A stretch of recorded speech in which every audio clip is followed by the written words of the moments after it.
De quoi parle-t-on vraiment quand on parle d'éthique pour un gestionnaire? Actuellement, l'éthique est un mot à la mode. Et pour le gestionnaire, c'est important de comprendre qu'est-ce qu'on veut dire par éthique. Et pour nous aider à comprendre qu'est-ce que l'éthique, il faut le mettre en relation avec les autres notions dans lesquelles le gestionnaire aura en contact. Donc, c'est-à-dire le droit, la déontologie, entre autres, les mœurs. Et qu'est-ce qui est le point commun entre l'éthique, la déontologie, le droit, les mœurs et la morale? C'est que ce sont des modes de régulation du comportement.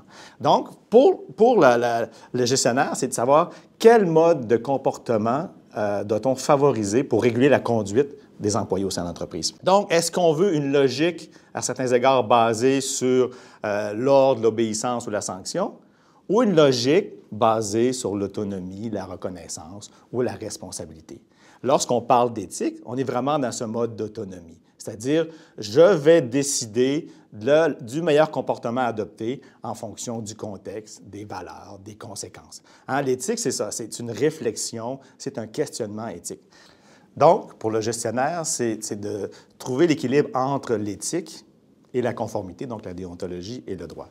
Ce qu'il faut savoir, c'est important d'aller au-delà de cette conformité-là. Comme vous savez, on va dire souvent des fois que ce qui est légal n'est pas nécessairement éthique. Et une des façons de faire, c'est pour les organisations, parce que la plupart des organisations, les gestionnaires vont vouloir la plupart du temps imposer ces règles-là, de mettre en place des règles. Cette logique-là, on la sent beaucoup au sein des entreprises.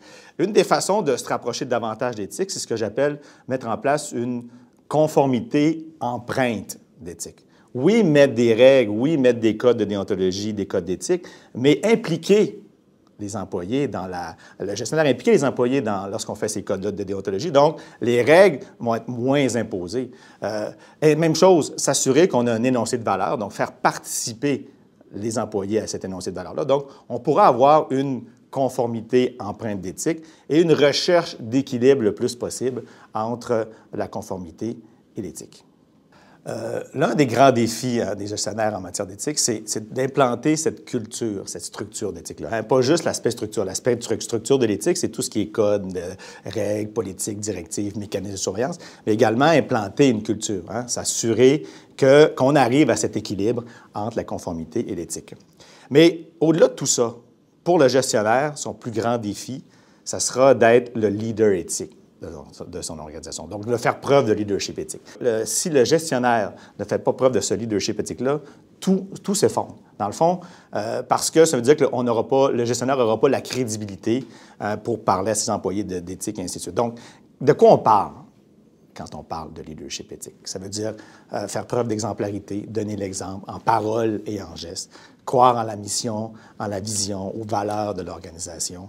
Ça veut dire avoir un comportement éthique de manière constante, de faire preuve de transparence, transmettre des messages clairs, cohérents. Donc, vous voyez, être le leader éthique, c'est essentiel. Sans ce leadership éthique-là, on ne peut implanter cette culture et cette structure d'éthique.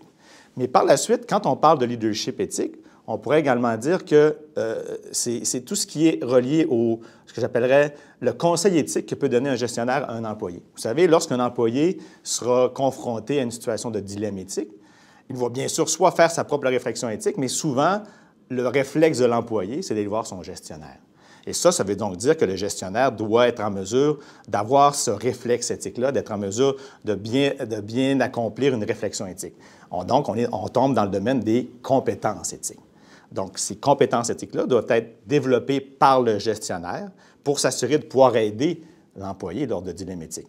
Mais ces compétences éthiques-là aussi doivent être également acquises par l'employé. C'est-à-dire qu'il faut être capable de développer ces réflexes éthiques-là, d'être capable naturellement d'avoir cette réflexion éthique-là.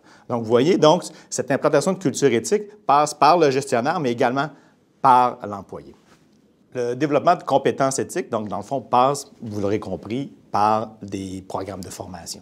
S'assurer que le gestionnaire met en place des programmes de formation spécifiques à l'éthique. Dans nos entreprises, des programmes de formation existent de toutes sortes, mais de s'assurer qu'on a de la formation spécifique sur l'éthique, mais pas juste sur l'éthique au sens générique, mais des formations sur la prise de décision éthique, sur les conflits d'intérêts, par exemple. Vous voyez, donc, c'est important que le gestionnaire amène ce programme de formation-là pour ses employés. Dans le même ordre d'idée, on pourrait dire que c'est bien beau le développement de compétences éthiques, mais une entreprise intègre passe par le recrutement d'employés intègres. Donc, la dimension recrutement du gestionnaire est essentielle. Ça veut donc dire que, oui, pour les employés actuels, la formation, c'est bon, mais pour recruter des employés intègres, qu'est-ce qu'on fait? Ça veut donc dire que dans notre processus de recrutement, on intègre, des questions, des critères éthiques. Et on parle des valeurs de l'organisation. Donc, vous voyez, il y a l'aspect développement de compétences, mais il y a l'aspect recrutement. Il faut également voir que les gestionnaires sont habitués de ce que j'appellerais, moi, de tout ce qui est évaluation, de tout ce qui est évaluation de la performance. Donc, les gestionnaires sont habitués d'avoir des tableaux de bord. Hein? C'est une notion dans les entreprises qui est très fréquente. Mais pourquoi pas ne pas ajouter également des indicateurs éthiques? Suivre la performance éthique de l'organisation.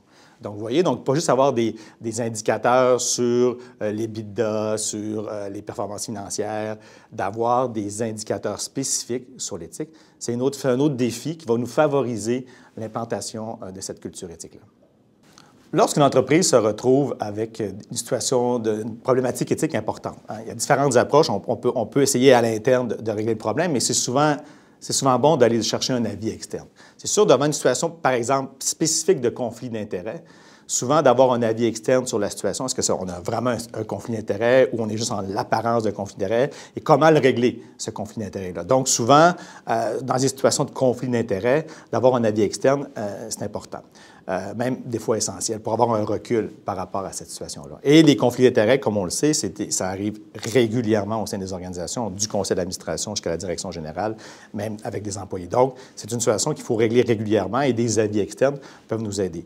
Ce qui est intéressant de faire aussi, moi, ce que je dis souvent aux entreprises, c'est identifier vos risques éthiques. Parce que souvent, dans les organisations, et ça, bien sûr, on peut le faire à l'interne, mais d'avoir une firme externe, par exemple, qui nous aide à identifier ces risques-là, c'est intéressant. Donc, les risques éthiques, c'est quoi? C'est d'aller au-delà d'identifier les risques de conformité. Donc, quels sont les risques qu'il peut y avoir de l'inconduite au sein de l'organisation? Donc, en faisant cette démarche de risque éthique-là, on est capable d'arriver avec un plan d'action. Et là, ce plan d'action-là va découler la mise en place d'une structure et d'une culture d'éthique. Si je peux donner un conseil probablement à des gestionnaires, c'est de cesser d'être juste en mode réactif. C'est d'essayer d'être en mode proactif. Vous savez, l'éthique, c'est avant tout un mode de gestion préventif. Et lorsqu'on est proactif, on est en mesure de régler les problèmes en amont et on ne se retrouve pas en mode réactif et on se retrouve avec plein de problèmes dans les mains. Donc, essentiellement, d'adopter une approche d'éthique préventive et on va s'assurer de cette façon-là d'éviter le plus possible les problèmes au sein de l'organisation. Mais on s'entend, des comportements déviants au sein d'une organisation, il y en aura toujours. Il y aura toujours 2-3 % des personnes déviantes, mais peu importe les mécanismes, la structure, la culture qu'on mettra en place. Mais au moins, si on a cette approche d'éthique préventive, on va éviter le plus possible de dommages. Dans le fond, on se rend compte que l'éthique, c'est vraiment une dimension transversale de l'organisation, puis qu'elle trouve vraiment son utilité, l'éthique, lorsqu'elle fait vraiment partie de la culture, la véritable culture organisationnelle.